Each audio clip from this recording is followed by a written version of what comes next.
Hi, ഞാൻ ശ്രീലക്ഷ്മി. ഞാൻ ശൗരി. അപ്പോൾ ഞങ്ങൾക്ക് ഏറ്റവും സന്തോഷകരമായിട്ടുള്ളൊരു നിമിഷത്തിലാണ് ഞങ്ങളിവിടെ നിൽക്കുന്നത്. കാരണം ഞങ്ങളുടെ ആദ്യത്തെ ബേബി ഈ വർഷം 2025 ജനുവരി 1 ജനിച്ചിരിക്കുകയാണ്.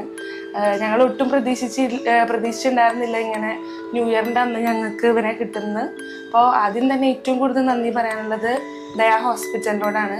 കാരണം ഞങ്ങൾ ആദ്യം തന്നെ കാണിച്ചതും ഞങ്ങൾ പ്രഗ്നൻ്റ് ആയപ്പോൾ തന്നെ ഒരു ഹോസ്പിറ്റലിൽ നിന്ന് തീരുമാനിച്ചപ്പോൾ ഡിസൈഡ് ചെയ്തത് ദയ തന്നെയാണ്. അതിൽ ഞങ്ങൾ ഡിസൈഡ് ചെയ്തത് മീര മാമിനെയാണ്.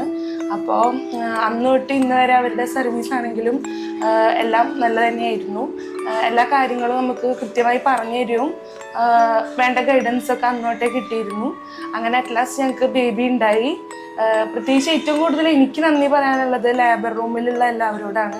കാരണം നമ്മുടെ ഒരു ഏറ്റവും എന്താ പറയുക ഇമോഷണൽ ആയിട്ടുള്ള ആ ഒരു സമയത്ത് നമ്മുടെ കൂടെ ഉണ്ടായിരുന്ന എല്ലാ ഡോക്ടേഴ്സ്, മീര ഡോക്ടറിനെ പോലെ തന്നെ അവരുടെ കൂടെ ഒരുപാട് ഡോക്ടേഴ്സ് ഉണ്ടായിരുന്നു. അതുപോലെ തന്നെ കുറേ ഏഞ്ചൽസിനെ പോലുള്ള കുറേ നേഴ്സസ് ഉണ്ടായിരുന്നു. മറ്റ് ഹൗസ് കീപ്പിംഗ് ടീംസ് എല്ലാവരും ഒരുപോലെ തന്നെ ഭയങ്കര ഹെൽപ്പിംഗ് ആയിരുന്നു. ഭയങ്കര എന്താ പറയുക, നമുക്ക് വേദന വരുന്ന സമയത്ത് ഭയങ്കര ഫ്രണ്ട്ലി ആയി നിന്ന് നമുക്ക് സപ്പോർട്ട് ചെയ്തവരായിരുന്നു അവരെല്ലാവരും. ഏറ്റവും കൂടുതൽ നന്ദി പറയാനുള്ളത് മീര മാമിനോടാണ്. കാരണം എന്താണെന്ന് വെച്ചാൽ ന്യൂ ഇയർ എന്ന് പറയുന്ന ദിനത്തിൽ പെട്ടെന്നൊരു എമർജൻസി ഉണ്ടായ ആൾ വരികയും എല്ലാ കാര്യത്തിനും ഞങ്ങളുടെ കൂടെ നിന്നു. പിന്നെ അടുത്തതായിട്ട് നന്ദി പറയാനുള്ളത് NICUവിലെ റഹ്മാൻ സാർ, അതുപോലെ തന്നെ മറ്റ് ഡോക്ടേഴ്സ്, നഴ്സസ് എല്ലാവർക്കും വീണ്ടും നന്ദി പറയാണ്.